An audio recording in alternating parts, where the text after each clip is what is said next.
দর্শক, এই মুহূর্তে আছি দিনাজপুর জেলার কাহারোল উপজেলার বটগাছতলায়। এই যে দেখতে পাচ্ছেন আপনারা, বটগাছতলার পাশেই ভুট্টা ক্ষেত। এই যে ভুট্টা ক্ষেতে কি করতেছে দেখি, কে বর্ণনা রায়।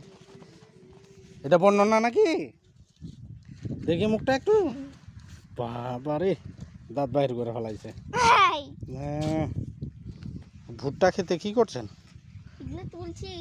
কি এগুলা ফুল? ভুট্টা ক্ষেতের ফুল তুলছে বর্ণনা রায়। দেখতে পাচ্ছেন ফুলগুলা? দেখি একটু। এগুলো ফুল না, ফুলই তো।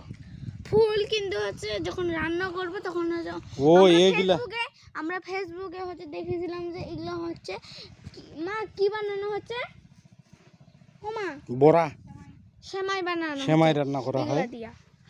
এই যে ভুট্টা ক্ষেতের যে মুকুলগুলো আছে, এগুলা দিয়ে সেমাই তৈরি করা হয়। আসলে কি সেমাই হয়? খাচ্ছে তো, এই যে সেমাই খাচ্ছে অনেকেই।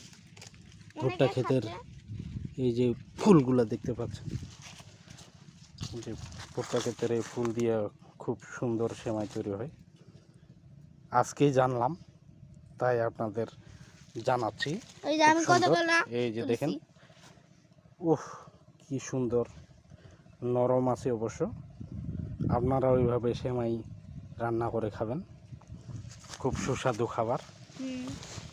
খাইছিলেন তো নাকি একবার? খাইনি আমি।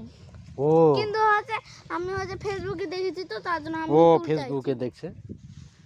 ওহো, ফেসবুকে দেখছেন তাই তুলতে আসছেন? হ্যাঁ। ঠিক আছে, তাহলে খাওয়া যায় মনে হয়, যেহেতু ফেসবুকে এটা দেখছেন। আর এমনিতে ফেসবুকে আমি দেখেছি যে বড়া বানাচ্ছে হচ্ছে গাঁদা ফুল দিয়া। ও রেসিপিগুলা। ঠিক। মাও দেখে আমার। ইস বাবা, কি সুন্দর অবস্থা। আপনারা ওইভাবে রান্না করে খাবেন, সেমাই রান্না করে। ধন্যবাদ।